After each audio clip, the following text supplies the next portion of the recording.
আজ আমি বলবো আমি আমার রিয়েল ব্রাইডকে কিভাবে সাজাই তার এ টু জেড। ডেটটা ছিল কনবিবাহের দিন, মানে যে দিনটায় কলকাতার প্রায় ম্যাক্সিমাম মেয়েরই বিয়ে হয়ে গেল, 15ই ডিসেম্বর। লোকেশনটা ছিল খুবই কাছে, নিউ গড়িয়া। কথা মতন টাইমের মধ্যেই পৌঁছে যাই। ব্রাইড এখন পৌঁছায়নি, ওকে এখন ফোন করিনি, ও রেডি হয়ে গেছে, বাড়িতে আছে। আজকে আমরা এসেছি ভেন্যুতে, ভেন্যুতেই সাজবে, তো সেই জন্য এখানে চলে আসা। একবার ওকে ফোন করিনি। ওকে ফোন করে জানতে পারি ও রাস্তায় একটু লেট হবে, তাই জল দিয়েছি আজকে এই মিষ্টি মেটির জন্য। ঠিক আছে, চলো চলো। আলটিমেটলি সে দৌড়ে দৌড়ে চলে এসেছে। তোমরাই বলো, এরকম মিষ্টি হাসি দেখলে কি আর রাগ করে থাকা যায়? তো যাই হোক, ঘরে গিয়ে আগে ঝটপট করে ওর শাড়িটা ড্র্যাপ করে ফেলি আট পৌড়ে স্টাইলে। অনেক ব্রাইডার বলে দিদি আগে শাড়ি না পরলে হয় না, কিন্তু আমি খানিকটা জোর করেই পরাই, আর তারপরে তারা ভালোভাবেই কমফোর্ট হয়ে যায়। তো এরপর ফেস ক্লিন করি ক্লিনজার আর ওয়েট টিস্যু পেপার দিয়ে, কারণ ব্রাইডের মুখে অনেক হলুদ লেগেছিল। অনেক ব্রাইডই আমায় জিজ্ঞেস করে দিদি মুখে কি হলুদ লাগাবো? আমার মতে হলুদ রিচুয়ালসটা খুবই আনন্দ আর ইমোশনালের একটা রিচুয়ালস, তাই মন ভরে হলুদ মাখো, কিন্তু অবশ্যই তারপরে ডিপ ক্লিন করো, নয়তো মেকআপের ক্ষেত্রে গিয়ে অনেক প্রবলেম অ্যারাইজ করে। তো যাই হোক, ব্রাইড যেহেতু হলুদ মেখে ক্লিন করেনি, তাই আমাকেই ডিপ ক্লিন করে নিতে হয়েছে। আর হলুদ মাখলে আরেকটা যেটা সমস্যা হয় পরে, স্কিনটা ভীষণ ড্রাই হয়ে যায়। তাই আজকে আমি প্রথমেই টোনার কাম মিস্ট ইউজ করি, যেটা লাভার্থের ফেস মিস্ট, আর তারপর স্ম্যাশ বক্সের ফেস মিস্ট। এই দুটো প্রোডাক্টই ফেসকে দারুণভাবে হাইড্রেট করে। আর এরপর ইউজ করি এমব্রালিজের ময়েশ্চারাইজার কাম প্রাইমার, ভীষণ ভালো ময়েশ্চারাইজ করে। আর তারপরে ইউজ করি বেনিফিটের পোর প্রাইমার। ওর স্কিনে বেশ কিছু ওপেন পোর্স আছে, যার কারণে আমাকে পোর প্রাইমার ইউজ করতে হয়। সত্যি বলতে প্রত্যেক মেয়েরই বিয়ের দিন খুব ধকল যায়, বেচারা ওর খুব খিদে পেয়ে গিয়েছিল, তাই বললাম আগে খেয়ে নাও। ওর ঠাকুরের প্রসাদ খেতে খেতে আমিও ওর হেয়ারটা ট্রাই করে নিচ্ছিলাম, আর এতে করে ততক্ষণে আমি যা যা স্কিন ট্রিটমেন্ট করেছিলাম সেগুলো ভালোভাবে স্কিনে অ্যাবজর্ব হয়ে গেল। এরপর মেকআপ শুরু করার আগে ওর থেকে চলো শুনে নি কেমন সাজতে চায়। আমার একদম সফট সিম্পল বাট একটু এলিগেন্ট লুক চাইছে আজকে। একদম, দেখি তোমার আলটিমেট লুকটা আমি তোমার মনের মতন করতে পারি কিনা। নিশ্চয়ই পারবে। ব্রাইডাল মেকআপের ক্ষেত্রে আমি অ্যাপ্লাইজার ম্যাজিক ড্রপটা ফুল ফেসে আগে ইউজ করে নিই, যাতে মেকআপটা লং লাস্টিং হয় অ্যান্ড স্মুথ আর টেক্সচার আসে। এরপর কালার কারেক্টারের পালা। যেখানে যেখানে স্পট আছে ডার্ক সার্কেল এরিয়াতে অরেঞ্জ কারেক্টার ইউজ করে হাইড করে নিই। এরপর আসি বেস মেকআপে। তোমরা যারা আমাকে ফলো করো, আমার ভিডিওগুলো দেখো, তারা নিশ্চয়ই জানো যে আমি স্কিন টোন ম্যাচ করি বেস অ্যাপ্লাই করা পছন্দ করি। যথারীতি ওকেও আমি স্কিন টোন ম্যাচ করি বেস অ্যাপ্লাই করলাম। কিভাবে স্কিন টোন ম্যাচ করে বেস সিলেক্ট করতে হয়, কিভাবে ফ্ললেস বেস ক্রিয়েট করতে হয়, স্কিন টোন ম্যাচ না করে বেস করলে কি কি সমস্যা হতে পারে, এই সব কিছু ইন ডিটেলসে আমাদের প্রফেশনাল ব্রাইডাল মেকআপ কোর্সে শেখানো হয়। তোমরা যারা চাইছো base makeup eye makeup in ডিটেলসে শিখতে, তারা আমার আপকামিং ব্যাচ, যেটা শুরু হচ্ছে মার্চে 2024-এ, তোমরা জয়েন করতে পারো। আমাদের সিট বুকিং অলরেডি ওপেন হয়ে গেছে। এরপরে ফাউন্ডেশনটা ভালোভাবে ব্লেন্ড করে নেওয়ার পরে আমি লিকুইড ব্লাশার হিসেবে ইউজ করি O2O এবং লিকুইড হাইলাইটার হিসেবে ইউজ করি টার্ট শেপ টেপ। আজকে আমি কোনো রকম ক্রিম কন্ট্রোল করিনি, কারণ ওর ফেসে অলরেডি শেপ ছিল এবং একটা সফট লুক চেয়েছিল। তো ব্লেন্ড করে নেওয়ার পরে আমি হুডা বিউটির বেকিং পাউডার দিয়ে ভালোভাবে ওর হাইলাইটার পোর্শনগুলোকে বেক করে নিই এবং এরপর ফুল ফেস সেট করে নিই পাউডার অ্যাপ্লাই করে।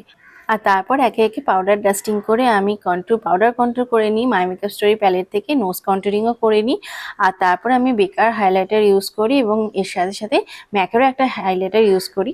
আমি ব্লাশার অ্যাপ্লাই করার আগে হাইলাইটার অ্যাপ্লাই করি একটাই কারণে, কারণ এরপরে যখন আমি ব্লাশার অ্যাপ্লাই করব তখন পুরো ভালোভাবে এই হাইলাইটারটা ব্লেন্ড হয়ে যাবে এবং যাতে কোনো রকম হার্শ লাইন দেখা না যায়।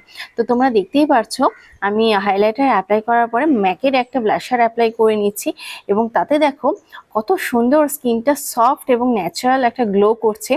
আচ্ছা, আমরা কখনো ভেবে দেখেছি বিয়ে মানে কি? বিয়ে মানে একটা মুহূর্ত, জীবনের এক অধ্যায় থেকে অন্য আরেক অধ্যায় শুরু করার সন্ধিক্ষণ। সেই মুহূর্তকে আনন্দে স্বাগত করার জন্য আমরা সেই স্থানকেও সুন্দর করে সাজানোর চেষ্টা করি। আজ এই জায়গাটা সাজানো হচ্ছে দীপান্বিতা আর সৌভিকের জন্য। দেখেছেন তো, কথা বলতে বলতে কোথায় চলে গেছি।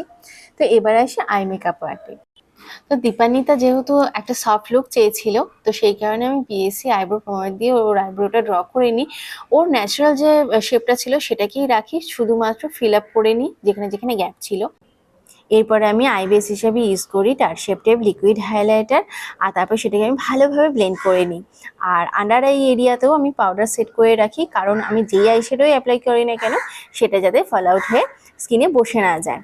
তো আজকে আমি যেহেতু একটা সফট লুক চেয়েছিল, সফট আই মেকআপ চেয়েছিল, সেই কারণে কোনো রেডের ওপরে বা অন্য কোনো কালার দিয়ে আমি আই শ্যাডো অ্যাপ্লাই করিনি। শুধুমাত্র ডার্ক আর লাইট দুটো ব্রাউন শেড অ্যাপ্লাই করে ওর আই মেকআপটা ক্রিয়েট করেছি। আর তার সাথে আমি একটু গোল্ডেন শিমার ইউজ করেছি।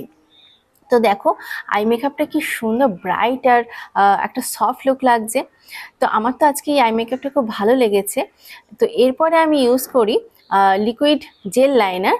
যেহেতু ওর চোখটা বেশ বড় বড়, তো আমি ভাবলাম একটু টানা টানা করি আইলাইনার পরাই, এবং আজকে যদিও ওর ব্রাইডাল ডে, তো সেটা খুবই ভালো লাগবে। তো সেই হিসাব মতন আমি ইংলটের জেল আইলাইনার ইউজ করি, এবং সেটা যথারীতি শুকিয়ে যাওয়াতে আমি ইংলট ডিউরালাইন মিক্স করে নিয়ে লিকুইড করে সেটাকে টানা টানা করে আইলাইনার হিসাবেও ইউজ করে নিই। এরপরে মাস্কারা অ্যাপ্লাই করি আর তারপর আইল্যাশও পরিয়ে নিই। তো এরপরে আসি চোখের নিচের পার্টে, যেখানে আমি মোটা করে কাজল পরিয়ে দিই এবং তারপর সেটাকে ব্রাউন আইশ্যাডো দিয়েই আবার ব্লেন্ড করে নিই। তো দেখো ওর আজকের এই মেকআপটা তোমাদের কেমন লাগছে অবশ্যই আমাকে জানাও। আর যারা আপকামিং ব্রাইড, যারা এরকম মিষ্টিভাবে সাজতে চাও, তারা আমার সাথে যোগাযোগ করতে পারো, কারণ আমার 2024-25 ব্রাইডাল বুকিং কিন্তু শুরু হয়ে গেছে। তো আমার বেস মেকআপের মধ্যে শুধুমাত্র বাকি ছিল লিপস্টিকটা পরানো।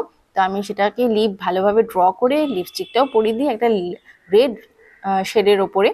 তো দেখো আজকের ওই ফুল লুকসটা কি সুন্দর লাগছে, কি মিষ্টি লাগছে। তো ফুল লুকস কমপ্লিট হওয়ার পরে আমি ওকে একটা টিপ পরিয়ে দিই। ব্রাইডাল যেহেতু কলকা হবে, তো সেই রকম হিসাব করি আমি ওকে একটু বড়োর ওপরেই টিপটা পরাই। এবং আমার মনে হয়েছে কিছু কিছু জায়গায় একটু রিটাচ করা দরকার আছে, তো সেরকমভাবে আমি আবারও একটু রিটাচ করে নিই হালকাভাবে। তো এরপর আসি কলকা ডিজাইনে। তো কলকা ডিজাইনটাও যেহেতু ও খুব সিম্পলের ওপর চেয়েছিল, তো সেই কারণে আমি ছোটোর ওপর সিম্পলের ওপরই কলকা ডিজাইনটা করি। এবং এই ডিজাইনটা আমি বলবো যারা তোমরা বিগিনার, তোমরা কিন্তু এই কলকা ডিজাইনটা করতে পারো, ভীষণ ইজি এবং খুব কম সময়ের মধ্যে কিন্তু এই জিনিসটা হয়ে যায়। এবং এই কলকা ডিজাইনটা করার পরে ও আমাকে বলে যে দিদি একটু লালের ছোঁয়া দেবে। তো আমার খুব ইচ্ছা, তো সেই হিসাব মতনই আমি কিন্তু একটু অল্প অল্প করে, খুব বেশি না, একটু লালের ছোঁয়াও দিই। যার বিয়ে তার তো মনের মতন করে সাজাতেই হয়, কি বলো তোমরা? তো তোমরাও বলো কেমন লাগছে ওর আজকের এই লুকসটা। তো এরপরে আমি ওকে একে একে সমস্ত গয়নাগুলো পরিয়ে দিই এবং মাঝখানে পার্টিশন করে ওকে একটা ট্র্যাডিশনাল হেয়ারস্টাইল করে দিই, হেয়ার বান তৈরি করি, এবং যার পেছনে পুরোটাই ফ্লাওয়ার ডেকোরেট করে পুরো কভার করে দিই। তো একটা মেয়ের কাছে বিয়ের সাজটা যেমন ইম্পর্টেন্ট, তেমন সেই সাজের মুহূর্তগুলোকে ক্যাপচার করে রাখাটাও কিন্তু ইম্পর্টেন্ট। তাই আমাদের মতো মেকআপ আর্টিস্টদের অসুবিধা হলেও ফটোগ্রাফারদের সাথে একটু কোঅপারেট করতেই হয়, কারণ আজকে ওর বিশেষ দিন। তো সেরকমই ওর ফটোশ্যুট চলছিল। তো যাই হোক, এই হলো আজকে দীপান্বিতার ফুল লুক। তোমাদের কেমন লাগলো অবশ্যই জানিও। আর প্লিজ যদি ভালো লাগে লাইক কমেন্ট শেয়ার অবশ্যই করো। তোমরা সকলে ভালো থেকো, দেখা হচ্ছে অন্য ভিডিওতে।